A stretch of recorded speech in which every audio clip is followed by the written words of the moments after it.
शुक्रिया आपका।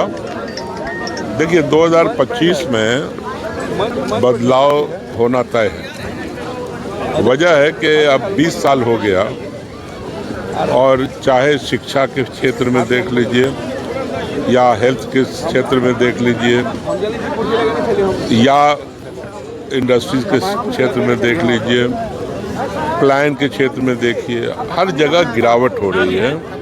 आज शिक्षा के मामले में बिहार 28वें नंबर पर, जहाँ तक इकोनॉमी का सवाल है 18वें नंबर पर है, लॉ एंड कंट्रोल बिल्कुल निचले स्तर पर है। तो ये सब जो कुछ हो रहा है, और ये हम नहीं बोल रहे, ये भारत सरकार के आंकड़े बोल रहे हैं, तो बिहार के अंदर बदलाव ज़रूरी है। इसमें कोई दो राय नहीं कि आने वाले वक्त में देश, जो मनमोहन सिंह ने एक इकोनॉमी का रास्ता दिखाया है, जिस दिशा में मुल्क बढ़ा है आगे, उनकी वजह से एक फाइनेंस मिनिस्टर की हैसियत से, फिर 10 साल प्राइम मिनिस्टर की हैसियत से ये मुल्क को आगे बढ़ना है। लेकिन क्या बिहार के लोग पीछे रहेंगे? क्या तरक्की जो होगी सीमित कुछ राज्यों में होगी? क्या बुलेट ट्रेन सिर्फ गुजरात में चलेगा? क्या सिर्फ बड़े कारखाने गुजरात के अंदर खुलेंगे और बिहार के लोग मजबूर होंगे कि वहाँ जाकर के नौकरी और रोजगार देखें? तो ये सब मुद्दा है, बहुत बड़ा मुद्दा है।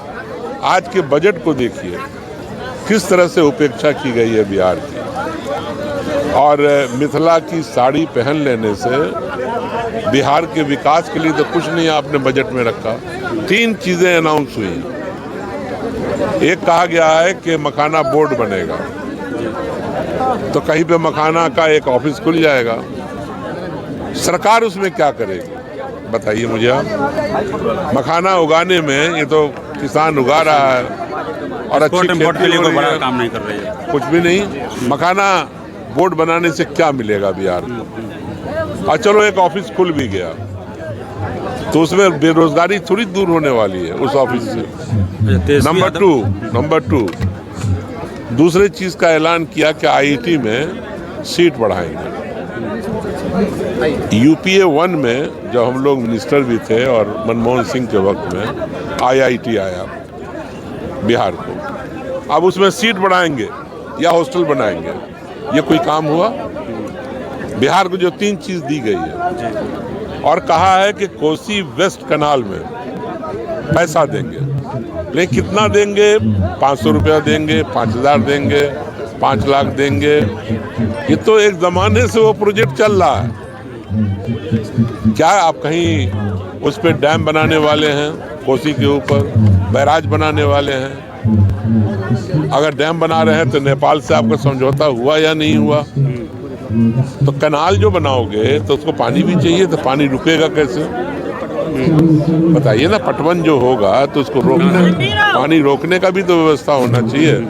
तो उसमें कितना पैसा दिया ये नहीं कहा, बोले कनाल में पैसा देंगे।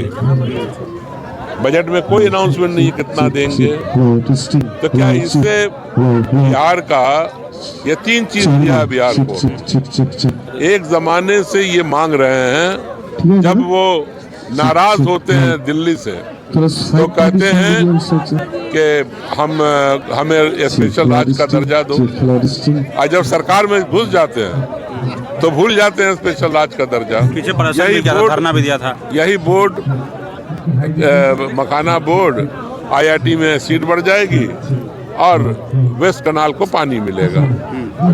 बताइए अब आप, ये 3 चीज है बजट में। अरे यूपीए 1 ही के अंदर याद करिए तो 3 यूनिवर्सिटी मिली, आईआईटी मिला। 3 यूनिवर्सिटी कौन कौन?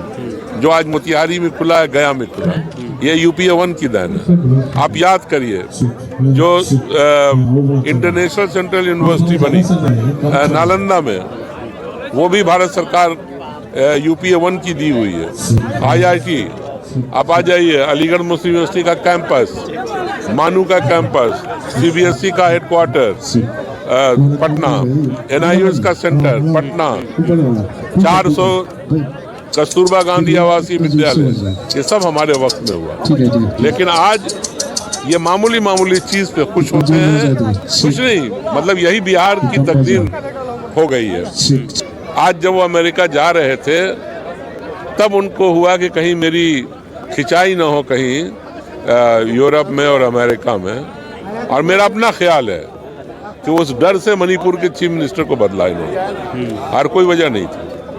क्योंकि जिस तरह से मणिपुर के अंदर हुआ और जिस तरह से अल्पसंख्यक दूसरे अल्पसंख्यक, चाहे वो सिख अल्पसंख्यक हो, मुस्लिम अल्पसंख्यक हो, जो भी उनका कदम उठ रहा है। आप बताइए ये कब के एक्सपर्ट हो गए तलाक के, तलाक पे बिल लाते हैं। ये कब के एक्सपर्ट हैं वक्फ के। तो आपकी हर जगह बुरी निगाह है, वो इनका चलेगा नहीं। आप बिहार के अंदर, बिहार पिछली दफा चूक गया, पिछली दफा ही यहाँ तेजस्वी मुख्यमंत्री बन जाते, थोड़ी सी चूक हो गई, वरना बन गए होते। तो अब बिहार की जनता गलती करने वाली नहीं है। अभी तेजस्वी ने कहा कि अगर एक ही तरह का अनाज, एक ही तरह का पौधा आप 20 साल तक लगाइएगा तो वो खेत खराब हो जाता। बात सही है।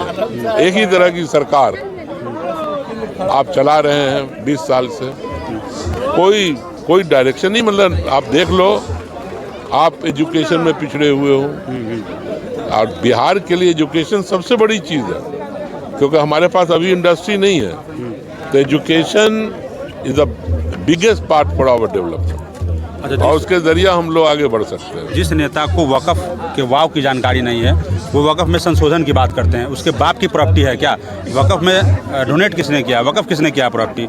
आपने डोनेट तो नहीं किया, वक़्फ़ नहीं किया, और उसको संशोधन की बात करते हैं। ये कोशिश अंग्रेज़ों ने भी किया था, अंग्रेज़ भी नाकामयाब हुआ, और उसको बाद में खुद से वक़्फ़ का कानून बनाना पड़ा।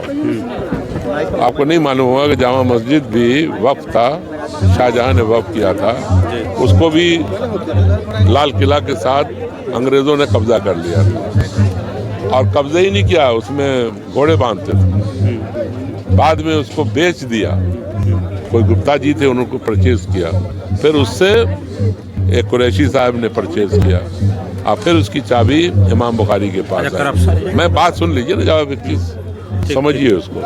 तो वफ़्क़ को बर्बाद करने की सबसे पहली कोशिश अंग्रेज़ों ने किया, ठीक है ना। ये 1000 कर लें कोशिश। इस हिंदुस्तान के अंदर जो सेकुलर ताकतें हैं, सुप्रीम कोर्ट है, हाई कोर्ट है, इनके बनाए हुए अगर कोई भी गलत कानून बनाएंगे तो वो खुद ब खुद ख़त्म होगा। ये चलने वाला नहीं है। वक़्फ़ दो तरह का वक़्फ़ होता है, वक़्फ़ुल औलाद, वक़्फ़ुल फी सबीलिल्लाह।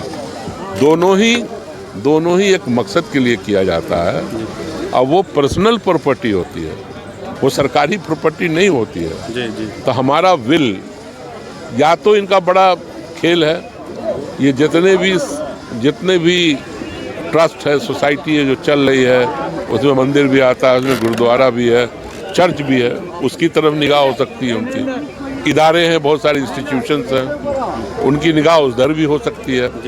ये पूरे मुल्क को उथल पुथल करना चाहते हैं, और एक विशेष किस्म का राज्य बनाना चाहते हैं।